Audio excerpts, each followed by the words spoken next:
Hey everyone, welcome back. Hope your Sunday is going good. Didn't know if you guys, excuse me, watched the race last night. Of course, a little bit of not a little bit, a lot of bit of a controversial finish last night.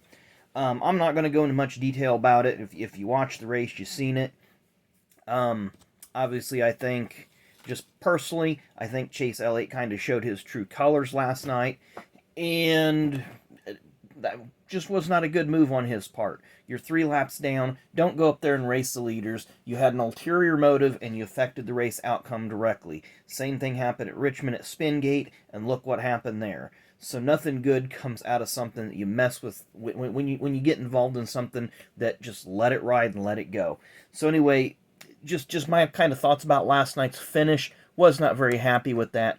So anyway, yesterday my wife and I went over to Springfield, Ohio, in the antique mall that they have over there. Um, I wanted to shoot some video from there, but it didn't turn out the way that I wanted it to. Just trying to do it on my phone, very crowded and so forth, very awkward. So I thought I would just go ahead and show you guys some of the stuff that I picked up over there, and we'll go from there. So I seen this, and it was $20.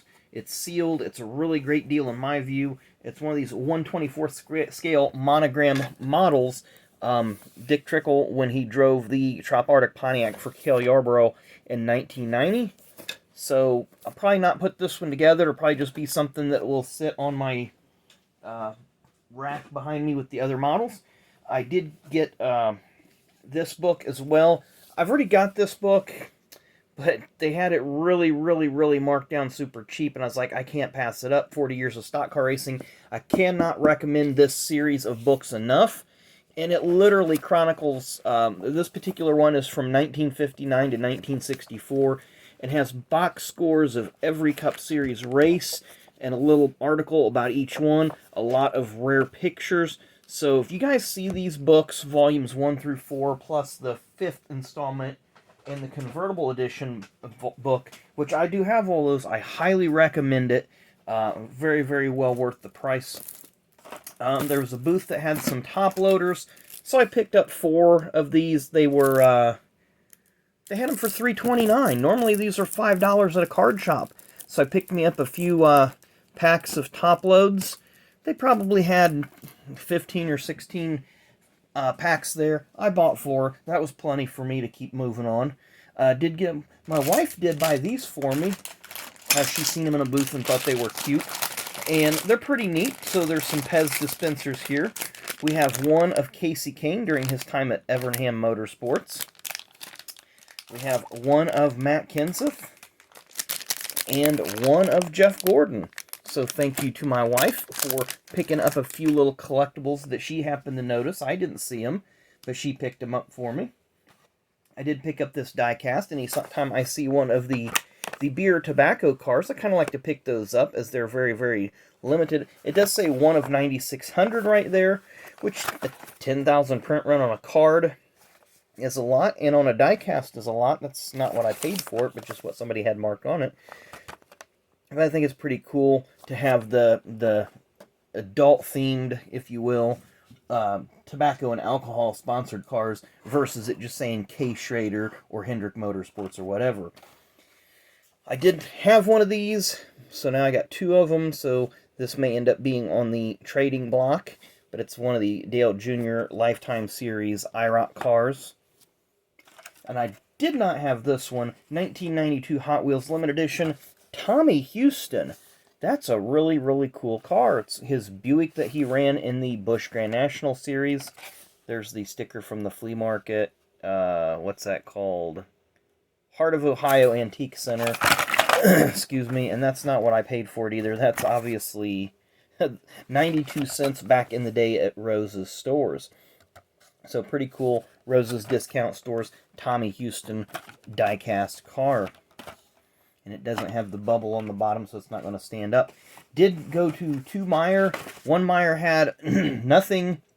Another Meijer was loaded full of Prism baseball, Topps Chrome, I believe the Mega Boxes and some other stuff. But the retail prices were about 1.5 to 2.5 times what they should be. So I just walked out of there. So thank you to you-know-who for causing the skyrocketing prices from last year to this year. Target had 2 extreme value repack packages, which we will open down the road. So I did pick those up. They don't look very promising with what's in them, but hey, it's NASCAR and that's what we're here for. But back to the flea market. I bought several of these. I actually bought 20 of these packs. They were only 35 cents. They're Domino's quarterbacks. So I have no idea who's in these. I don't have no idea how many cards come in these. I'm guessing maybe these came with if you ordered a pizza or something. But we'll maybe open a couple of these here at the end of the video once I show you. I thought I picked up more cards than this, but I didn't. Didn't want to spend a lot of time. There's 2 booths that had several boxes of cards, very well priced, and I didn't feel it was fair to my wife to have her sit there all day and have me go through, 10,000 cards. So I just went through a couple of rows and picked out the cards that I really liked. So the first one we're going to start off with, 1977 Topps World Series. Morgan homers and bench stars as the Reds take the second game, the opening game and the second game there. Pretty cool looking card there.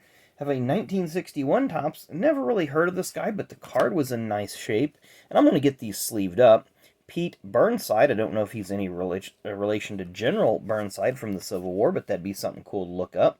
It's a little bit of information about him. Born in 1930.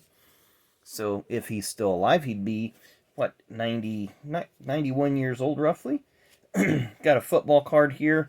This has to be from 76-ish. Let's see what year it is. 76.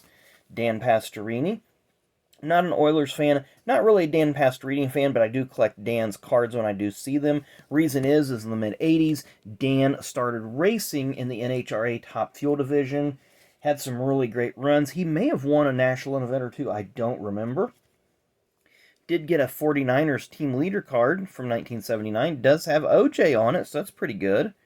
A couple other guys there from the 49ers. Maybe some of you Niners fans will be know some of those names. Excuse me, my sinuses are going crazy. I've been on an antibiotic and it's just got me going nuts here. I believe this is a second-year Peyton Manning card.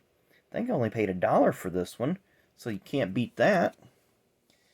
Did get some of these 1981 Topps basketball cards. I believe it's Topps. Yeah, 1980. 81, thereabouts.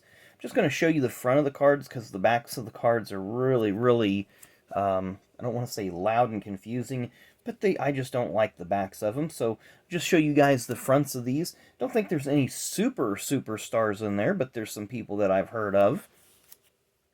And maybe some of you guys have as well. So just show you, and these cards were in just tremendous condition.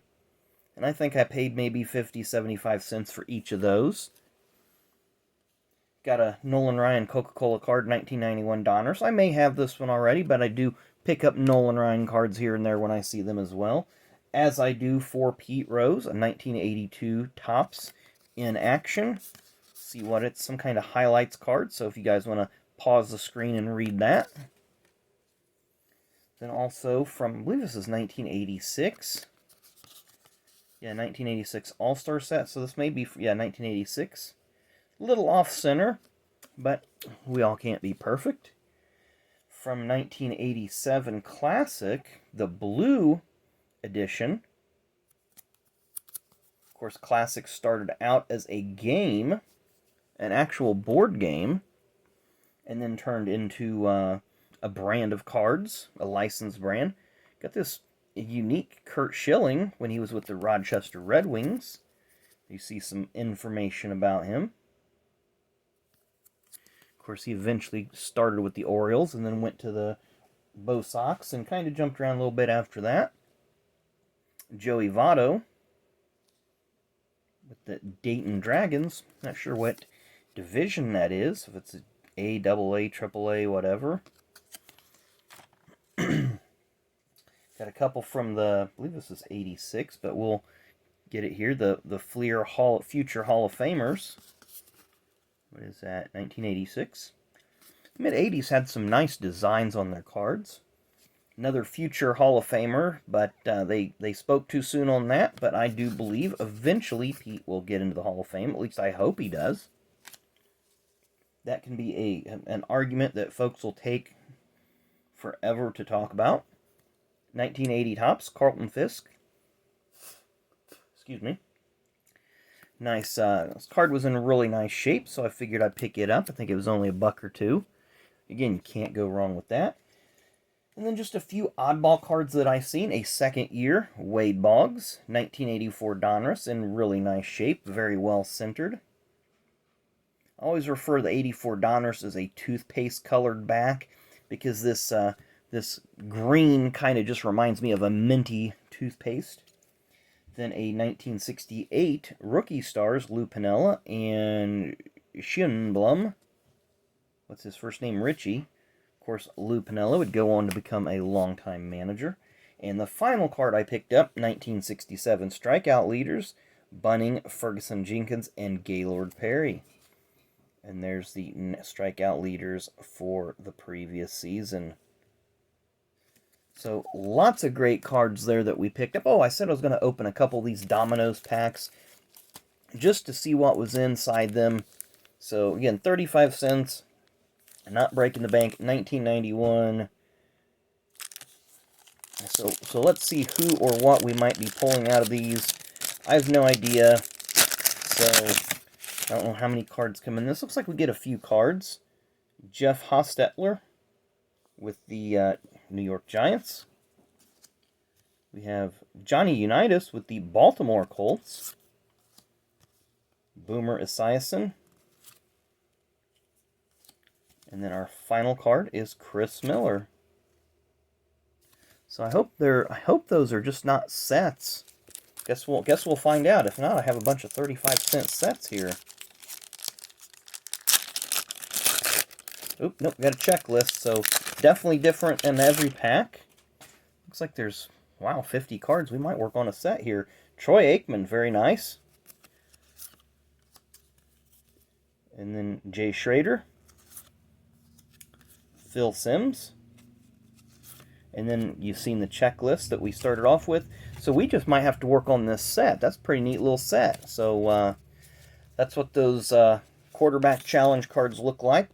Presented by Domino's and Upper Deck. Give you a little bit of information about each quarterback there. So hope you guys enjoyed today's flea market find video, and hope you didn't mind the rant at the beginning. But sometimes you just gotta let stuff out and let it go and move on.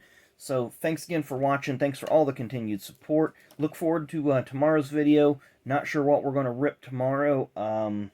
Maybe we'll do those Target repacks. Maybe we'll do this 2021 Chronicles. Maybe, hopefully, if the other cards come in, then we'll do those as well. So thanks again for watching. As always, we will see you again tomorrow. Enjoy the rest of your Sunday.